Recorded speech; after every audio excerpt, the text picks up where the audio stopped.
पैसे की कमी बिहार में उस लेवल का नहीं है जिस तरह से दिखाया जा रहा है कि रोने लगता है हमेशा पैसा नहीं है। जो पैसा है आप उसको यूज़ कर दीजिए ना, यहाँ पे बहुत पैसा है। मजदूर से लेके सुपरवाइजर से लेके इंजीनियर तक, ऑफिसर तक, मैनेजर तक, सबके लिए जगह रास्ता खुल जाएगा। तो ये जो बूम आने वाला है सरकार के बाद, इसी पे हम बात करते हैं कि कहाँ आप एडजस्ट करेंगे इतने लोगों को। तो इतना काम है हमारे बिहार में, जो हम बता रहे, जो कहते हैं ना कि बाहर के लोगों को भी हम नौकरी देंगे, हम थक जाएंगे यहाँ पे अपने लोगों को भी काम देते देते। आज देखिए कि कौन है जिसमें उम्मीद दिखती है। बाकी सारे पार्टियों को तो आप इतने सालों से, दशकों से देख रहे हैं। अब जनसुराज, और जनसुराज सिर्फ एक पार्टी मत समझिए, ये एक अभियान है। बाकी सब राजनीति में व्यस्त हैं और यहाँ हम व्यवस्था की बात कर रहे हैं, व्यवस्था परिवर्तन की बात करते हैं, उसको कैसे सुचारू ढंग से कर सकते हैं, उस पर एक स्ट्रॉन्ग टीम मिलके काम कर रही है। तो इसीलिए ये मेरे नेचुरल चॉइस है। कोई आम आदमी पार्टी और जनसुराज में कोई दूर दूर तक कंपैरिजन नहीं है। हमारा जो एग्रीकल्चर सेक्टर है, हमारी कृषि अगर यहाँ पे बेहतर हो जाती है तो सबको यहीं के खेतों में जगह में काम मिल जाएगा। नमस्कार, मैं प्रशांत और आप देखना शुरू कर चुके हैं द एच न्यूज। देखिए, आज हमारे साथ जनसुराज से जुड़े हैं, पहले असम के सिंघम के नाम से इनको प्रसिद्धि मिली, आनंद मिश्रा सर हैं, इनसे बातचीत करेंगे। कई सारे मुद्दे हैं इनसे बातचीत करने के लिए। सबसे पहला सवाल, बिहार में कई सारी पार्टियां हैं और आप एक अच्छे सर्विस क्षेत्र से आते हैं, सबको देखे होंगे आप। जनसुराज अभी नई नई है, इसी पे भरोसा क्यों आप? ये प्रशांत जी ही बड़ा अच्छा बात इसको बताए थे, तो उन्हीं का एग्जाम्पल दे देते हैं कि अगर मान लीजिए आपके घर में बच्चा बीमार है, ठीक है, आपको पता है कि कुछ दिनों में वो शायद ना बचे, तो आपको 2 दवाइयाँ दी जा रही हैं कि भैया डॉक्टर बोलता है ये एक दवाई है, एक्सपायर्ड है, और दूसरा एक दवाई है मार्केट में नया नया आया है, टेस्टिंग में है, ये 50% हो भी सकता है, 50 नहीं भी काम कर सकता है। तो आप ही बताइए कि आप अपने बच्चे को कौन सा दवाई देंगे, एक्सपायर्ड वाला देंगे कि जो टेस्टिंग में है वो देंगे? ये तो कोरोना के समय जो कोविशील्ड वगैरह है, तो उसके जैसा कुछ। हाँ, तो वैसा ही है, समाज का अवस्था तो वैसा ही है ना। तो आज देखिए कि कौन है जिसमें उम्मीद दिखती है। बाकी सारे पार्टियों को तो आप इतने सालों से, दशकों से देख रहे हैं। अब जनसुराज, और जनसुराज सिर्फ एक पार्टी मत समझिए, ये एक अभियान है। और ये इसके पीछे जो लोग खड़े हैं, ये देखिए, मैं भी मानता हूँ, मैं ये मानता हूँ कि मैं एक बड़ा ही जज्बा लेके आया हूँ समाज के लिए, बिहार के लिए कुछ करने के लिए, और मेरे से या मुझसे बेहतर जज्बा लेके आने वाले लोगों को यहाँ पाया है मैंने। तो जब ऐसे लोग किसी एक संस्था के साथ जुड़ते हैं, किसी संगठन को बनाने की कोशिश करते हैं और बिहार के लिए काम करने के लिए निकलते हैं साथ मिलके, तो दूसरा विकल्प अब कौन दिख रहा है आप बताइए? इसके आगे और कौन? बाकी सब राजनीति में व्यस्त हैं और यहाँ हम व्यवस्था की बात कर रहे हैं, व्यवस्था परिवर्तन की बात करते हैं, उसको कैसे सुचारू ढंग से कर सकते हैं, उस पर एक स्ट्रॉन्ग टीम मिलके काम कर रही है। तो इसीलिए ये मेरे नेचुरल चॉइस है। ये आपका नेचुरल चॉइस है, लेकिन एक सवाल खड़ा होता है जनसुराज के ऊपर, प्रशांत किशोर के ऊपर बार बार, कि ये भी केजरीवाल बन जाएंगे। अब देखिए, अब इसका कौन जानता है कि कौन क्या बन जाएगा, कौन नहीं बन जाएगा। ये 2 अलग चीज़ें हैं। ये जो प्रश्न है हर आदमी आके पूछता है, तो आप ये समझिए वो एक जो उनकी पार्टी थी, वो एक आंदोलन से निकली हुई पार्टी थी। आंदोलन क्या होता है? एक हुजूम होता है, एक वक्त में ऐसा फ्लेयर होता है, सब एकदम जज्बात में आके बह के और तुरंत कुछ ना कुछ हो जाता है। जनसुराज आंदोलन की पार्टी नहीं है, जनसुराज अभियान से निकली हुई पार्टी है। ये सोची समझी इतने 2 सालों से प्रशांत जी, आप देखिए, पैदल चल रहे हैं। वो क्या पैदल चल रहे हैं? वो ज़मीन नापने नहीं, सर्वे नहीं कर रहे हैं। वो क्यों चल रहे हैं? वो अपनी उस मैसेज को देना चल रहे, एक अभियान, लोगों को जोड़ रहे हैं, लोगों को सही उनकी स्थिति समझाने की कोशिश कर रहे हैं। और ये कोशिश किया जा रहा है कि एक बिहार हमारा बेहतर कैसे हो सकता है। तो ये जहाँ लोग 1 करोड़ लोग मिल के पार्टी बनाएंगे 2 तारीख को। अब उनकी पार्टी का देख लीजिए कि वो कैसे बना था पहले का। वो एक आंदोलन में हुआ, सब जुड़े, दमादम जुड़े पॉलिटिकल पार्टी बन गया, सब अपनी अपनी कुर्सी पकड़ लिया है। यहाँ ये नहीं, यहाँ पे तपस्या चल रहा है।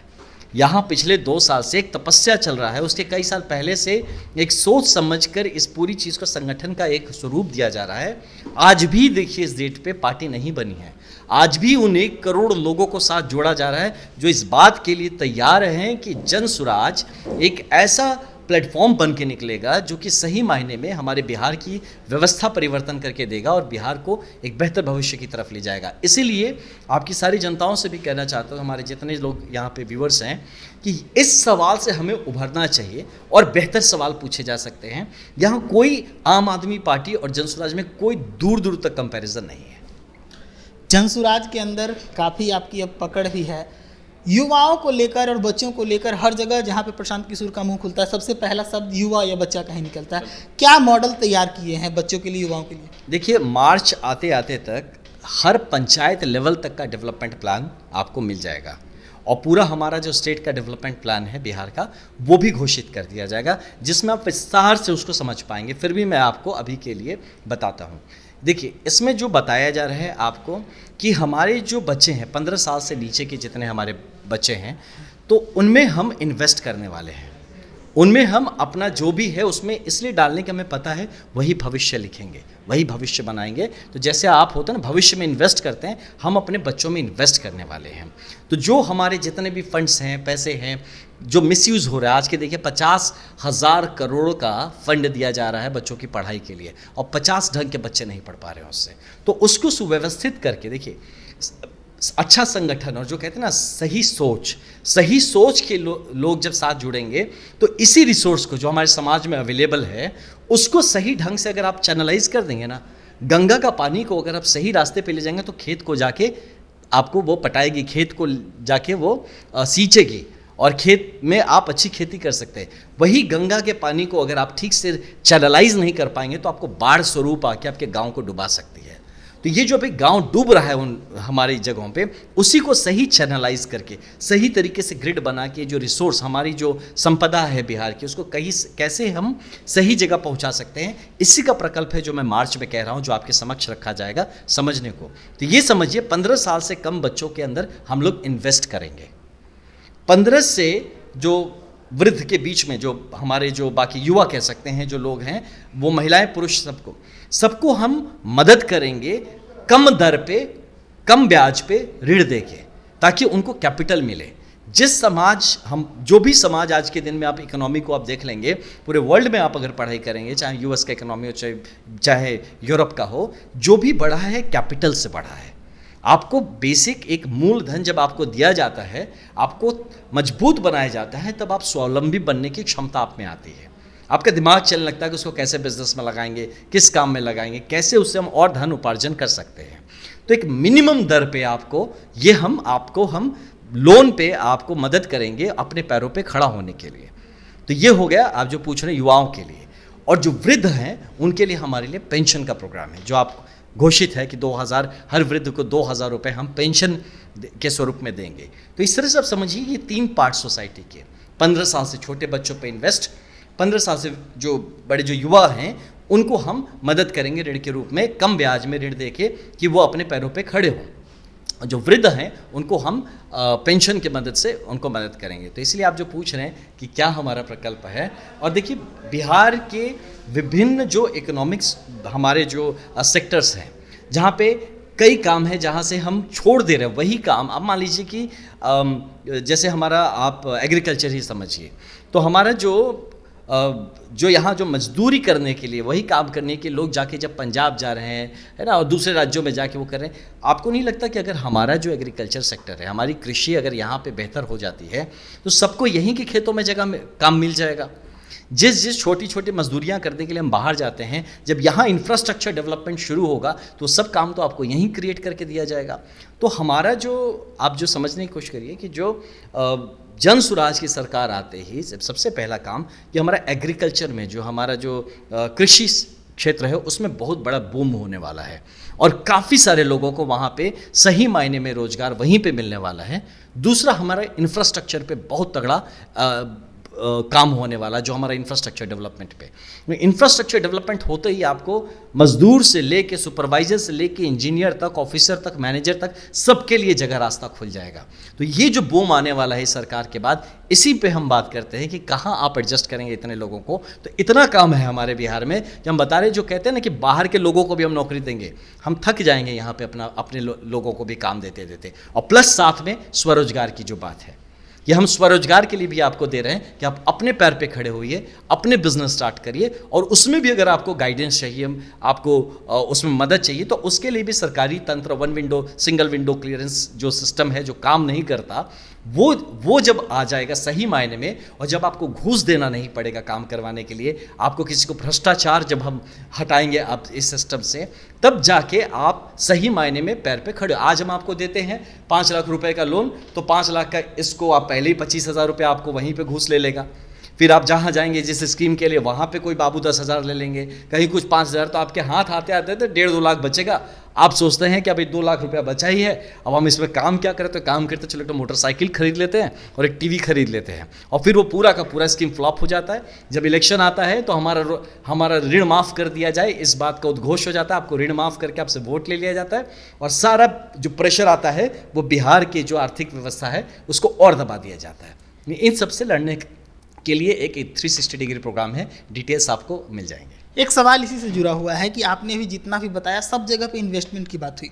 तेजस्वी यादव की तरफ से जब कहा गया था कि हम 10 लाख नौकरी देंगे, 10 लाख रोजगार देंगे, तो सवाल ये हो रहा था कि इतने को पेमेंट कहाँ से करेंगे। आपका नंबर उनसे कहीं ज़्यादा बड़ा है, तो कहाँ से ये इन्वेस्टमेंट आएगा पैसा? देखिए, मैंने क्या कहा, पहली बात, अगर बाल्टी में छेद है पैसा आ रहा है। आप जो मांगे ना एक्स्ट्रा जो फंड्स, आप यहाँ से पैसे हर स्कीम में आप उठा के देखिए कितने स्कीम के पैसे लौट जा रहे हैं, आप इम्प्लीमेंट नहीं, क्योंकि आपको यहाँ पे अब इसको खुल के बोलना बहुत ज़्यादा ठीक नहीं होगा। मैं जानता हूँ ऐसे लोगों को जिनसे कहा गया कि भैया ये वाला काम करना है, तो उनकी डीलिंग हुई कि कितना % मिलना है उसमें, तो उनका जो पीसी उनके हिसाब से नहीं मिला, तो भाई साहब ने काम ही नहीं किया।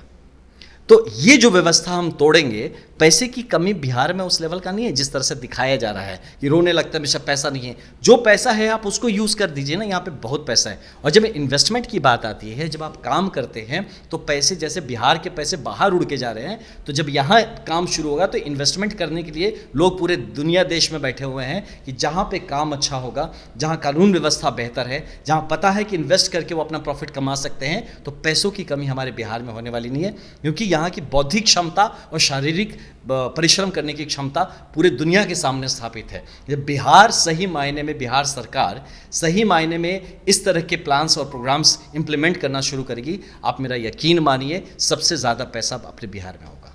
एक और सवाल, चलते चलते आखिरी सवाल हम लेंगे।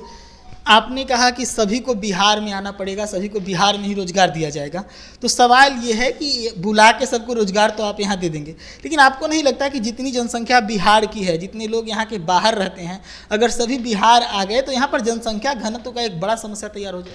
नहीं, देखिए, ये जो है कि घनत्व के, आप बिल्कुल सही कह रहे हैं। बिहार की जो पॉपुलेशन प्रेशर हमारी ज़मीन पर ज़रूर है, ये मानते हैं, लेकिन अगर आप उसको ज़मीन पर देखेंगे, देखिए स्टैटिस्टिक्स और ज़मीन दो समझने की अलग चीज़ें होती हैं। आपको जब अपने गाँव, आपके घर के आसपास ही नौकरी मिलने लगती है, तो आप अपने घर पे बोझ नहीं होते। प्रॉब्लम कब होगा? जब सब आदमी पटना में आके बैठ जाए, तब हो सकता है प्रॉब्लम। सब आदमी एक किसी पर्टिकुलर शहर में जाके वहाँ पे बैठ जाए, तब प्रॉब्लम हो सकता है। तो हमारा जो इकोनॉमी का जो सिस्टम मॉडल होगा वो डेफिनेटली ऐसा नहीं है कंसंट्रेटेड कि पटना का डेवलपमेंट करना बिहार का डेवलपमेंट है।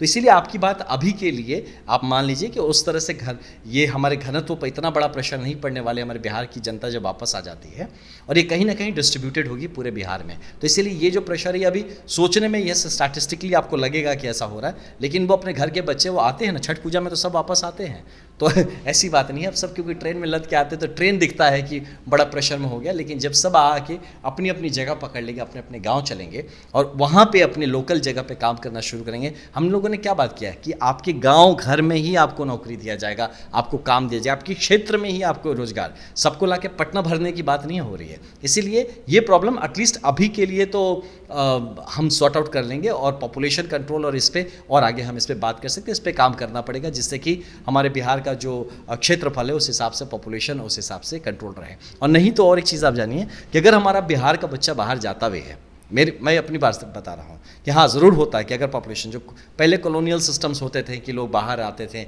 अपने देश में ज़्यादा हो गया तो बाहर जाके, तो हमारे बच्चे भी तो बाहर जाके देश के जो दूसरे हिस्से हैं जहाँ पे बुरा अवस्था है, उनको भी लीडरशिप चाहिए, उनको ऐसा कोई चाहिए जो उनकी जगह को बढ़ाए, तो हमारे बच्चे वहाँ जाके उनको नेतृत्व करेंगे। हमारा प्रॉब्लम क्या है, हम किस बात से दुखी होते हैं? हमारे बच्चे मजदूरी करने क्यों जा रहे हैं? मैं एज एन IPS ऑफिसर में असम में, तो ये मेरा घर इससे बड़ा दुखी नहीं था कि यार तुम वहाँ जाके क्यों पढ़े हो, क्योंकि मैं एक जगह था, एक पोजीशन में था। तो इस तरह का नेतृत्व का जगह लीजिए, लीडरशिप के पोजीशंस लीजिए। आप अपनी बिहार के कंपनीज है ना, जैसे मल्टीनेशनल कंपनीज होते हैं, वैसे हमारे बिहार की कंपनीज होंगी जो बाकी जगहों पर भी जाके काम करेंगे, वहाँ हमारे बिहार के लोग जाके बट वहाँ जाके नेतृत्व के रूप में वहाँ ज्वाइन करें, ना कि सिर्फ मजदूरी भाव से वहाँ जाएं। तो ये वाला पूरा प्रकल्प है। इसलिए जो आप पॉपुलेशन की बात करती है तो हमारे बच्चे बाहर भी जाएंगे, और जब बाहर जाएंगे तो वहाँ के लिए नेतृत्व देने के लिए जाएंगे, वहाँ किसी की और के खेत पे या किसी और की फैक्ट्री में मजदूरी करने नहीं जाएंगे। चलिए, तो हमारे साथ आनंद मिश्रा सर थे। कई सारे मुद्दों पर हमने बातचीत की, ये भी जानने का प्रयास किया कि जनसुराज ही क्यों इन्होंने चुना, साथ ही ये भी समझने का प्रयास किया कि जैसे युवाओं को प्रशांत किशोर बिहार लाने की बात कर रहे हैं, तो वो जब बिहार आएंगे तो फिर उनका भविष्य कैसा होगा। इस पर उन्होंने साफ तौर पे कहा कि अब बिहार के युवा बिहार से बाहर जाएंगे भी तो मजदूरी करने नहीं जाएंगे, नेतृत्व करने के लिए जाएंगे। आप भी अपनी राय कमेंट सेक्शन में रखिए, जुड़े रहिए देश न्यूज़ के साथ। धन्यवाद।